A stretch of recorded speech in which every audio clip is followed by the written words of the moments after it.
Here we go, and here comes the music. I'll see you in about 50 seconds. Mike Dilke.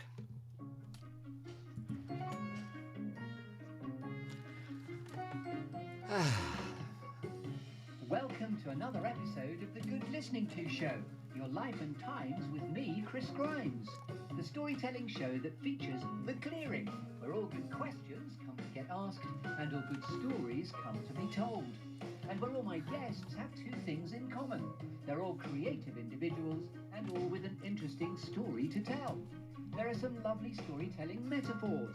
A clearing, a tree, a juicy storytelling exercise called 5, 4, 3, 2, 1, some alchemy, some gold, a cheeky bit of Shakespeare, and a cake. So it's all to play for.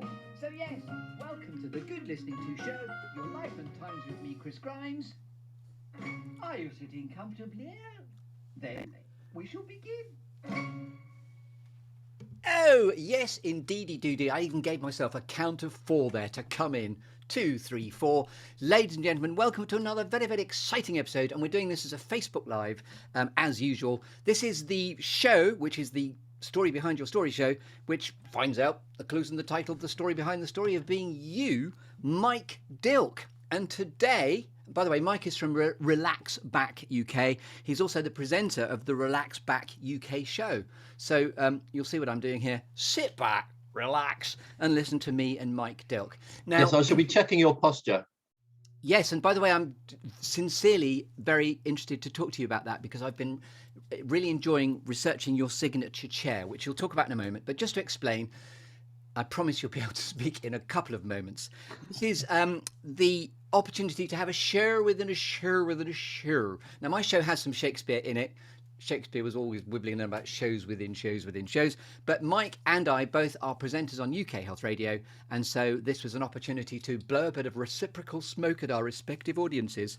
So welcome to the Good Listening To Clearing, where all good questions come to get asked and all good stories come to get told. Mike Dilke from Relaxback UK.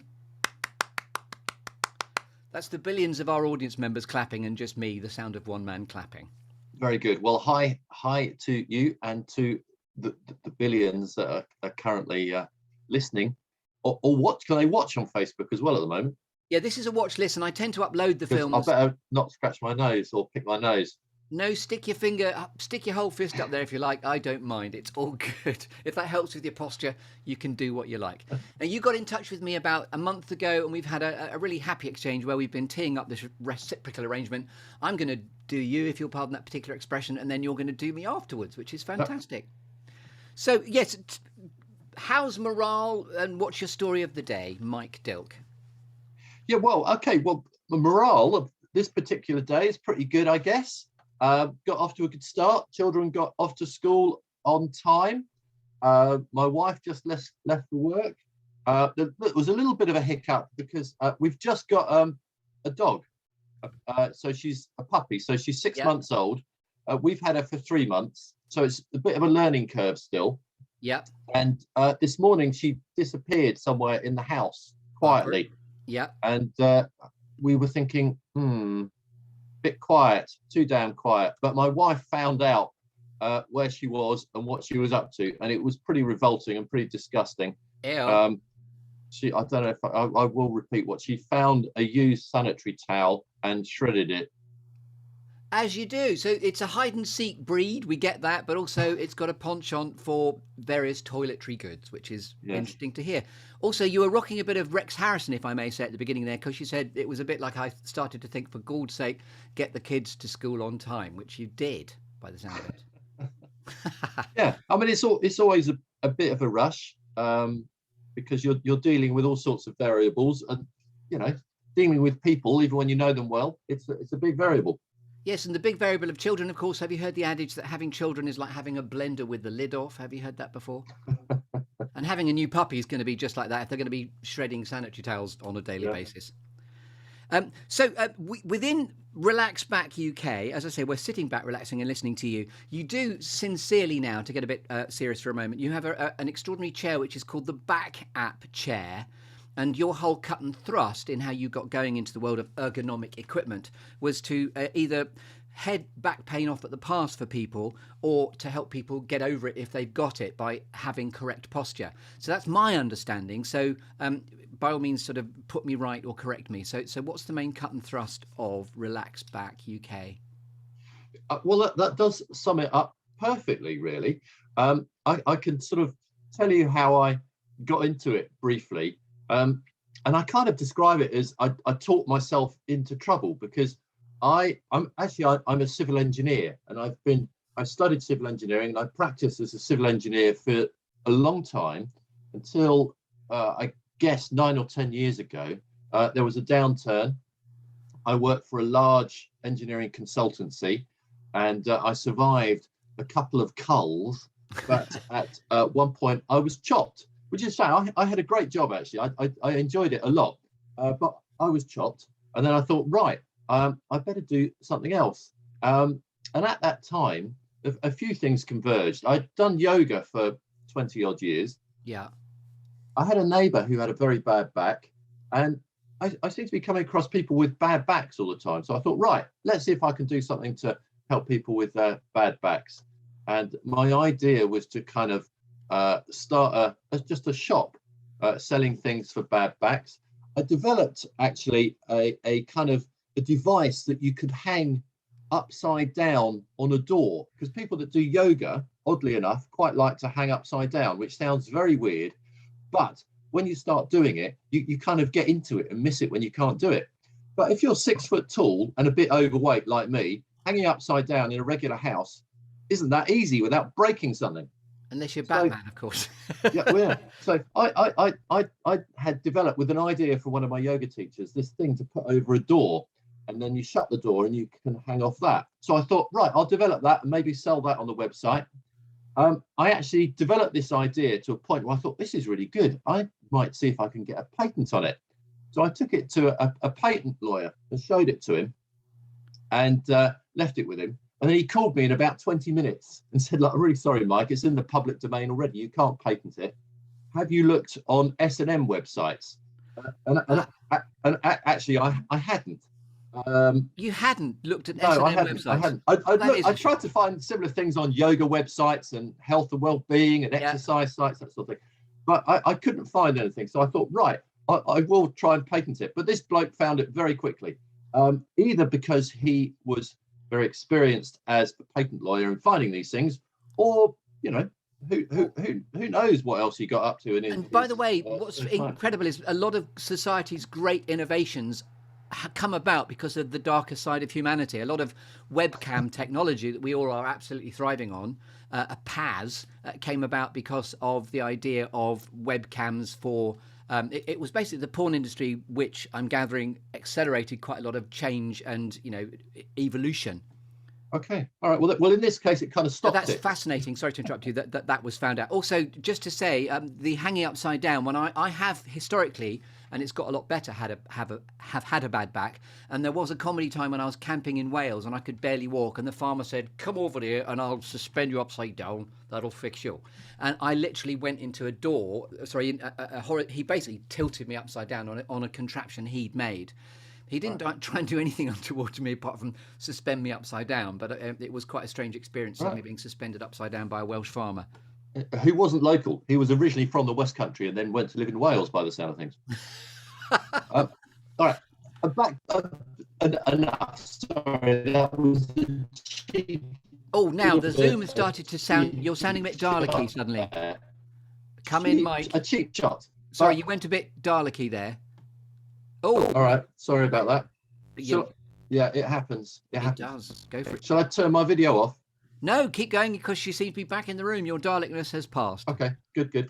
All right. So I was telling you the story of how I got into the chairs. So I was then looking at other products because I thought, okay, let's put this thing to help you hang upside down on the back burner. And I was looking for loads of things to help people with bad backs. And essentially, I thought I'd just have a shop online. And I came across this chair.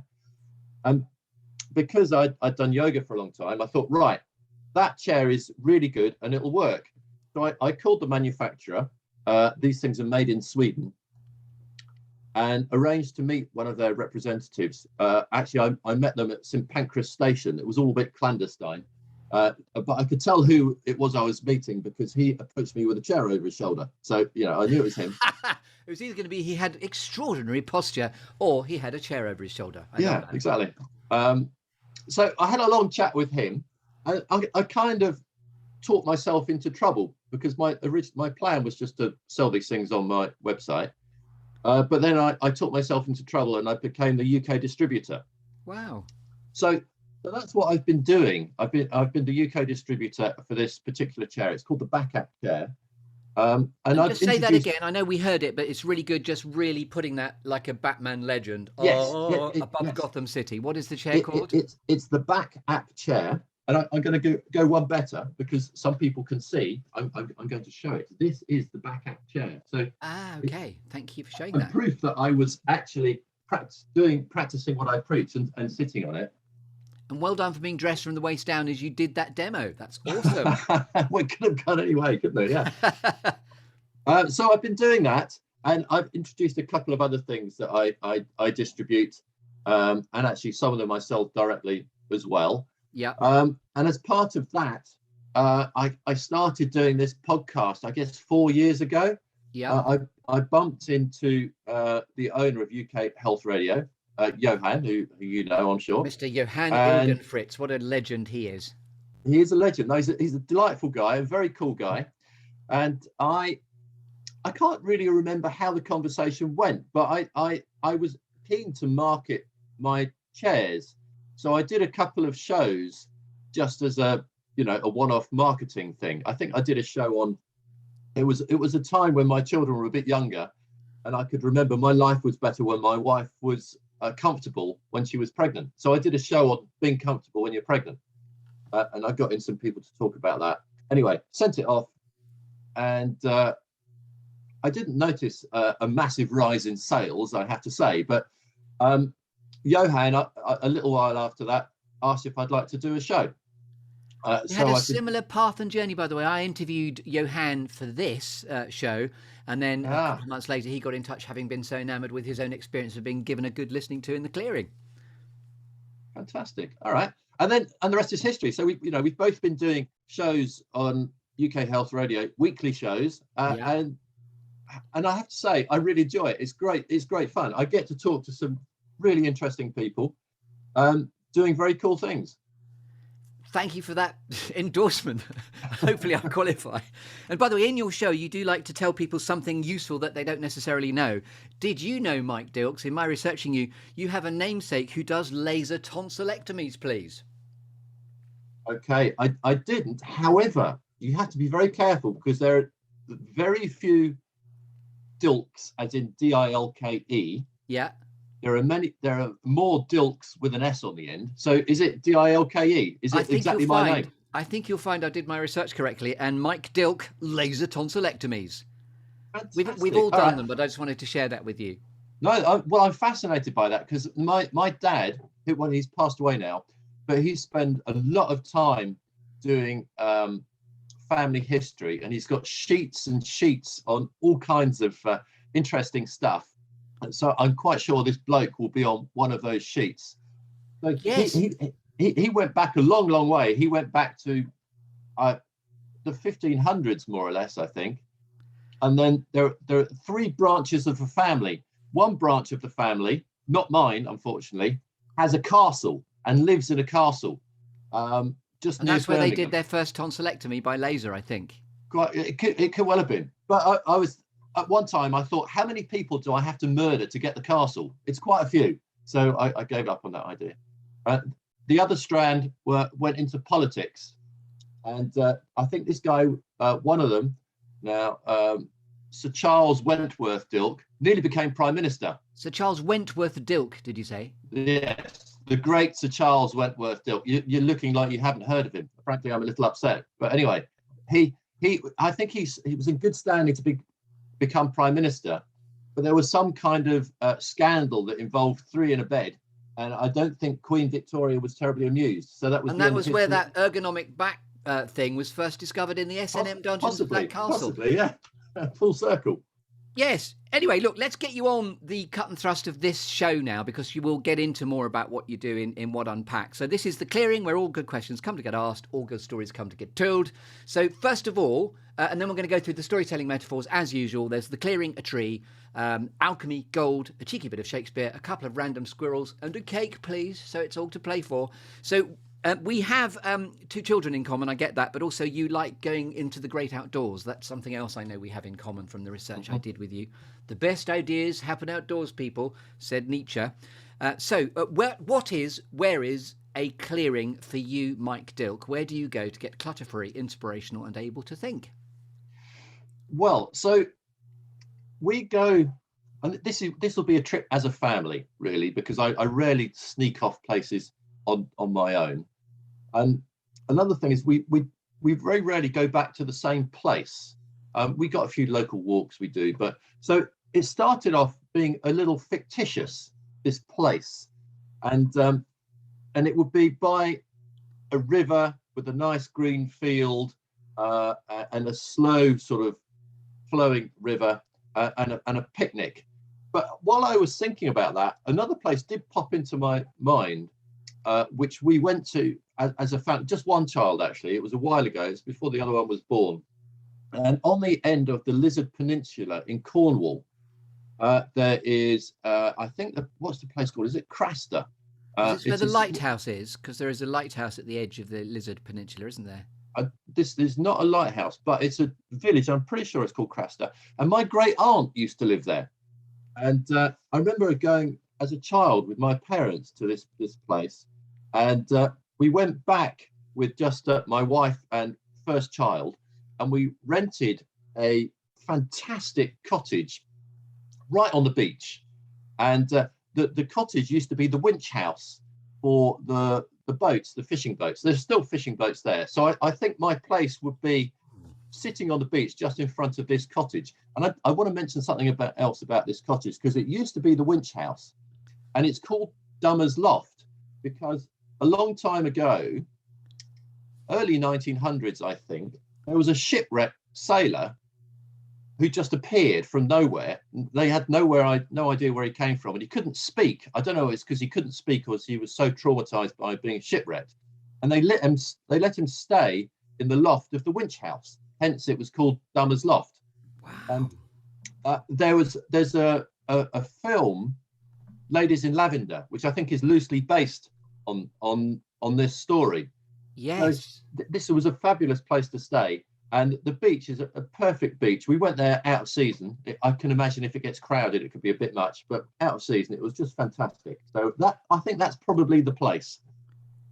Magical. So we're just in front of Dummer's Loft. You're on the beach with your family, you've specified as well. Yeah. Beautiful. So now I'm going to arrive with a tree within your clearing, which is a bit deliberately waiting for Godot S because I'm a Hector by trading of background. So I'm going to arrive with a tree, which is quite an existential tree, hence the waiting for Godot and the Beckett reference. And we're going to shake your tree now to see which storytelling apples fall out.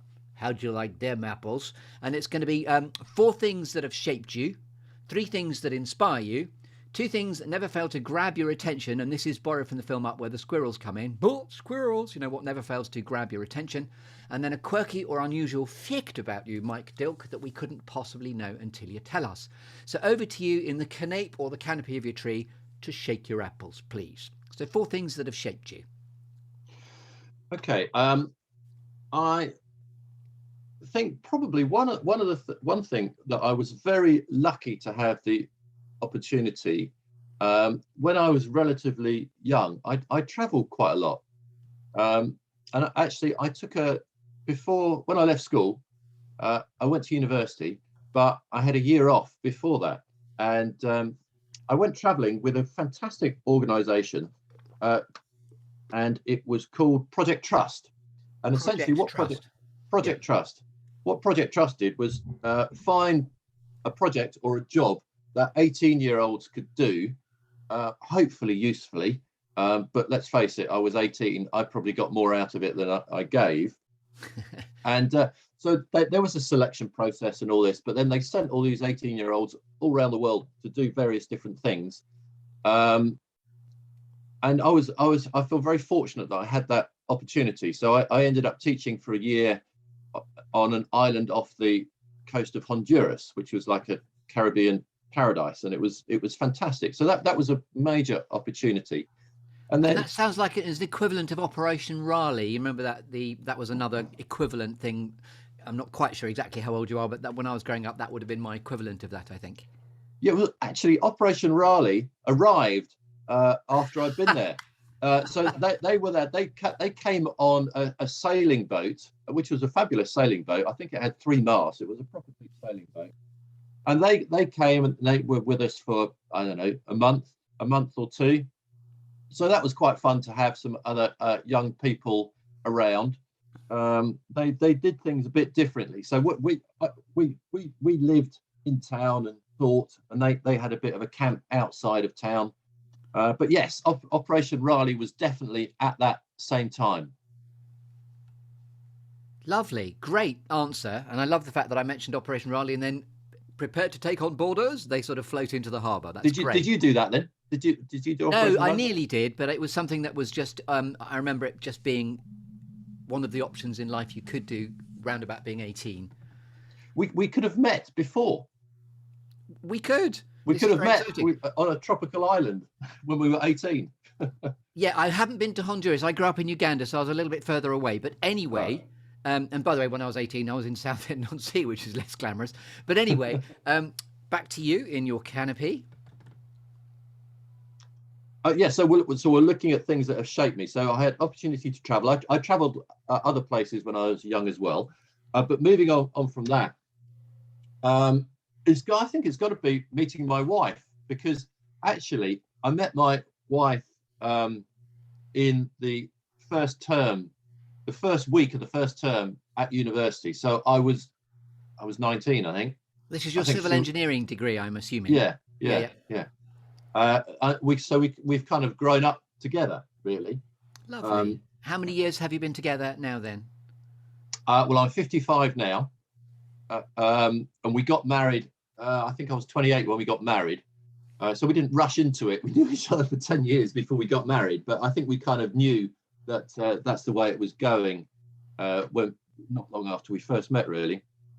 So I feel very fortunate, lucky about that, and the fact that we've grown together. I mean, because you do come across people, they meet early and they grow up, and in fact they grow apart. Yes, of course. And that's just unfortunate, and what happens in our case, we've grown together more. So that's definitely shaped me enormously. Well, that's two things. Other things, well, I've got to say my parents. Excuse me. They both passed away now, but they were pretty cool. Let me get on with things. Do take some water, by the way. I nearly coughed earlier, and I had a cheeky swig myself. Yeah, I think I might have to. Yeah. I'm gonna run away for a few Okay. seconds. I'll be back. Hang on. Yes. So now I feel for time, having made the slightly awkward suggestion when you're trying to time something of 45 minutes without subsequently editing. I invited my guest, Mike Dilke from Relaxback UK, to go and get a glass of water to avoid choking, thus proving what a kind, decent, empathic presenter and human being I am. If he was to come back now, I would have filled time really beautifully. You can follow me on Twitter at @ChrisGrimes. Thank you very much. And also, after you've listened to this here in the UK Health Radio space, you can also listen to a slightly longer version on Buzzsprout, where the podcast is hosted. Filling for time is what presenters often have to do best. Thank you very much indeed. And now, if he was to come back into vision, this would be very perfectly timed. And now I'll probably just have to end up telling you a joke instead. Oh no, he's back, so you'll have to wait for the joke. No, he's not back. He is back. There he is, with a glass of water, and sit down, earplugs in. Ladies and gentlemen, Mike Dilke is back in the building. Slightly out of breath. I had to, because like you, I'm more or less up at the top of the house. Well, you might have told me you were going to disappear all the way down 3 flights of stairs. It's like you're living in a lighthouse, and we've just listened to you go down and down, down and down and down. Sorry about that. Anyway, I'm back. He's back. So we're back. We're still in your canopy. Yeah. Parents. Yeah, so parents were very cool. Let me get on with kind of what I wanted to do, like go off on this gap year, stuff like that. And then other thing, I mean, these answers are kind of dull and very standard. No, I'm rest sure. assured they're not. Absolutely not. I'm very much enjoying the conversation, sincerely. I think the other things that Oh, have now shaped you sound a me bit drunk now. You've gone. have been my children. So I've got Sorry, two you're back in the children, room. 17. All right. Yeah, other things that have shaped me have to be my children. A Yeah. 17-year-old daughter, an 11-year-old boy. So obviously they change your life when they come along. So that shapes you. But you know, they are very much at an interesting time now because it's a two-way thing, Of course. and you know, they're just good fun. They ask me questions I can't answer, and both of them tell me jokes that are genuinely quite funny. Do you have a joke of the moment, by the way, not to put you under pressure? That's clean. Yeah, okay. My latest show on the podcast was about dry January and alcohol-free drinks. Yeah. And someone told me a joke the other day. It's again, a bit childish, but these two guys sitting in their front room. There's a calendar on display. It says January the 3rd. One says to the other, "This dry January is dragging on a bit, isn't it?" Thank you very much. Wonderful. So, yeah, we're still there. We're going to get on to 3 things that inspire you soon. Okay, so I thought about. Well, I haven't thought about it that much. Oh, by the way, sorry, I just forgot to say one thing about your children. What's so lovely is they are in your clearing. So it's thus proving you have a really wonderful oxygenated family dynamic because everybody's there together as you sit in front of Dummer's loft at the Lizard Point. How lovely. Very good. So inspiration-wise, I kind of thought about this more in terms of the podcast because this is a podcast, and I met you because of the podcast. And so the first thing I thought of, so this is someone that I haven't known for that long, really, but the owner of UK Health Radio, Johan, because he is a very cool guy, and his story of how he set up UK Health Radio is pretty phenomenal, really. And I can give you the listeners a very brief kind of synopsis. In truth, if I may, you can also. So I'm not trying to stop you there, but because I need to manage and curate the time really well. Delighted, we know there is. Johan has recorded a very well-crafted episode that he did. In this podcast space where he tells the entire story. He's good listening to. Let's point people to that. Yeah, better plan. Yeah, so people can go off and listen to that. So other inspirations. Okay, this is the same as the things that shape me. My wife. So when it comes to the podcast, because that's kind of I'm talking about this more specifically. If I ask her, and the business in general, if I ask her for advice or thoughts, and I don't agree with what she says, and then time goes on, and usually she's proved right. Lovely. Rather annoyingly, actually. So yes. Usually she's right. She's actually a very good sounding board. So she's as far as the business and the podcast, she's been very inspirational. And actually, not only has she been inspirational, she's actually been very useful as well, because she's a scientist, and she's hooked me up with some really interesting guests who really know what they're talking about. I've had a couple of good, interesting guests talking about COVID, because one of the things that irritates me is all the stuff that isn't true that's out in the media about COVID. So I thought, right, enough of this. I'm going to go and talk to some people that really do know what they're talking about. Yes. So that was, So I love the adaptability of your show, by the way, because obviously it's all about, sit back, relax, and listen to Relaxback UK, but you sort of go where your interests take you by the sound of it. Yeah, rather selfishly, that's one of the things that I really like. So it's about health in general. So if I want to talk to so it's about anything that I find interesting. Yeah. And I remember you one of your recent episodes was the fact that January was Love Your Liver month. Presumably not with onions. See what I'm doing there? Cheeky bit of gravy, nom nom nom nom nom. But that wasn't what it was about. That was a bit sort of Anthony Hopkins and Yes. fava beans and A little Silence of the Chianti or Lambs something, there. yeah. Yes, didn't mean that. I do like liver though, actually. In fact, I'm going to make a mental note. I need to eat some more liver next week. Iron. Inspiration. We're Yep. still on inspiration. And again, I'm sort of backtracking again, really, because I'm coming back to the children, because they think of great ideas and things to talk about. And even sometimes I mull things over that I'm doing with the business, and I certainly mention guests to them.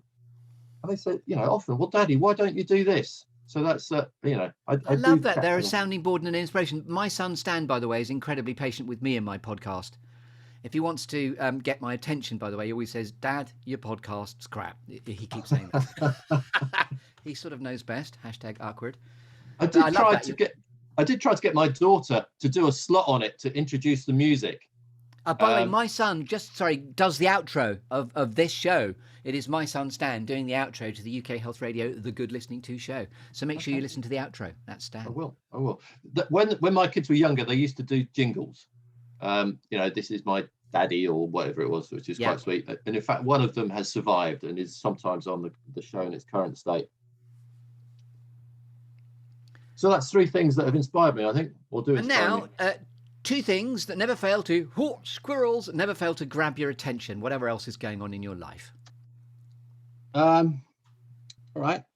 I must admit, if something that I find funny, I find it very hard to ignore it.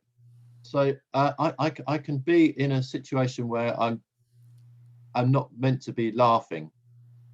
And if something has happened that day, and it doesn't have to be something that other people find funny, because I've got a rather weird brain. If it's something that I find funny, I can find myself sort of chuckling about it all day. You'll ask me for an example in a moment. I'm not sure. You can give us one, but I don't think I can. I can't think of one off the cuff. But I like the fact you have a sort of place in your mind which goes giggle, giggle, snort, giggle, giggle, snort when you find other things that might be surreal to others funny. Yes. So something funny, and then other thing that grabs attention, again within the confines of the podcast, really. If I hear someone on the news or read about someone, and I think, oh, they will be a good guest, they've got something interesting to say, that will always grab my attention. And so I suppose I can give an example of that. What's the latest one? Yeah, I was talking to someone who actually is a farmer but has set up a bank, and he was on the show talking about the bank, but I took it a bit further, and I've invited him back to talk about global warming. Which, by the way, the comedian me is asking whether the currency is turnips or something like that. Yeah, I'll have to ask him. But apparently farming makes an awful lot of a big contribution to global warming. Of course it does. And if it's banks that lend money to farmers for projects, they can direct what they think is the best plan, I think. So, sorry, you're not having any money for this, but we might lend you some money for that, which is better for the health of the planet. So if it was turnips, by the way, then if you've ever got any sort of excess produce in your allotments, presumably you could go along to the sort of the vegetable bank and make a deposit of some sort. Sorry. Yes. No. Well, you've given me, that would be my first question to him. I've gone down a ridiculous rabbit hole, and I'll bring us back out again now. So that's one thing that never fails to grab your attention. That's two. Something funny and a good guest. You do the math. Sorry, it's my show and I forgot the structure. Okay, now, a quirky or unusual fact about you, and you've been giving us these anyway within wonderful sort of expansions of the mind here, but what is a quirky or unusual fact about you, Mike, we couldn't possibly know until you tell us? Okay, I am a very weird mixture. I'm left-handed generally, but so I write left-handed, but some things, odd things, I just do right-handed. And so I'm not ambidextrous. I can't swap from one to t'other.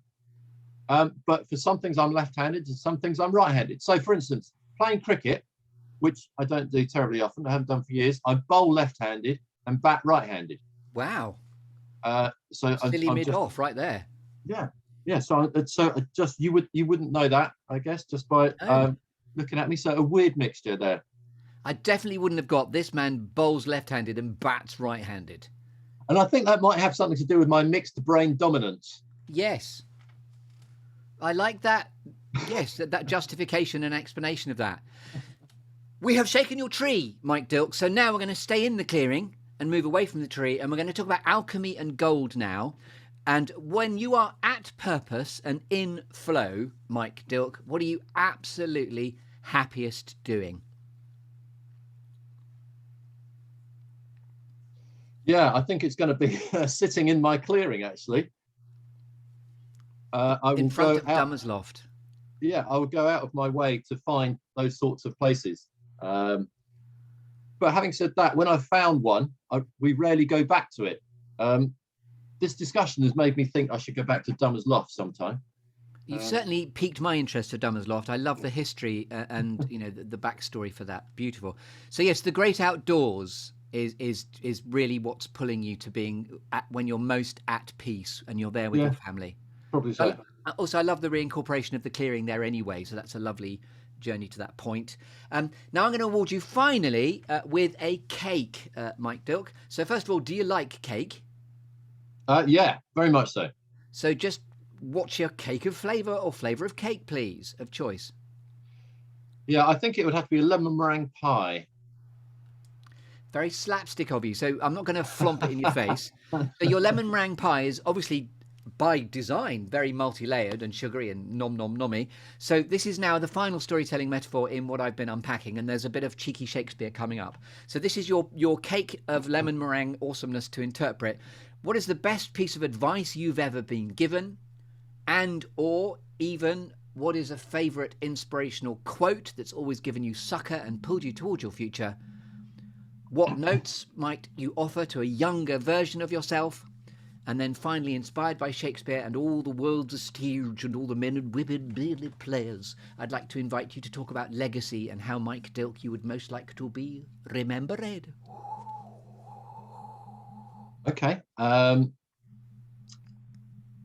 think a quote that I really remember was from an old boss of mine. And so this was kind of relatively late in my career. So in some ways, I wish I had that boss a bit earlier. But he said, yeah, Mike, you got to fake it till you make it. And I kind of like that. True in many things. Blunder on and all will become good. I love that. The Yeah. inference of, yes, fake it till you make it. Yeah. So just blag it. And then help and advice that I had sort of younger in my career. Well, I wish I had engaged more with people that I worked with when I was younger. And then maybe I would have chatted to a boss or someone like it earlier in my career, and he could have given me sage advice like fake it till you make it. Because, I probably didn't take full advantage of some of the opportunities that I had when I was younger, starting off my career. The foibles of youth right there. We don't always know when we should be listening and could be listening. Yeah. Listen. So things like, when you first, your first job, if someone says to you, can you do this? Before they even really explain what it is, you need to say yes. And work it out later, of course. Yes, if someone asks you to do something you don't know what to do, say yes and work it out later. Great maxim. And so I didn't really do that. So that's probably advice to a younger version. And then finally, Shakespeare, all the world's stage. How would you most like to be remembered? Yeah, this I find a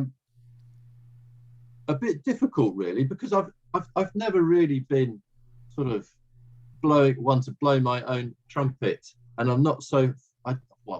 I like to think I'm not so full of myself that I have a purpose and I am fulfilling my purpose. I'm just sort of blundering through life. So I. And if I may, my experience of you is that whatever you're doing, you're putting your back into it. See what I did there? Ah, yes, the back. Maybe I could be reminded for some good posture. Yes. Yeah, no, that would be nice. People might think, yeah, because of him and introducing me to this chair, I have less pain. That would be a nice thing, yeah. Love that. Remembered for posture and promoting less pain. And where can we find out more about? I mean, obviously it's Relaxback UK, but Yeah. the back app chair. Just spend. We've only got about 30, 45 seconds to talk about this, but talk about your back app chair and where we can find out more about it. Okay, so the website is relaxbackuk.com. The thing about the back app chair is it promotes good posture, but also movement. So you won't just, when you've been sitting on the chair for a while, seize up. You'll keep moving. And by the way, I'm sincerely interested to talk to you after and beyond about that, because I've done really well throughout the pandemic, but in the last few weeks, I've discovered that I've got quite a bit of central back pain. I've got a great osteopath, who's the most important number in my book, and I related by being suspended upside down back in the day, not in an S&M capacity. I just want to be clear, it was my farmer in Wales that let me know that that's a good way to realign your back. And I'm 6'1" and shrinking a bit, but yes, I would sincerely like to find out more, as I'm sure our listeners might too, about the back app chair. And in fact, I'm very tempted, and please do try and talk me into this as well. I would love to try one as well.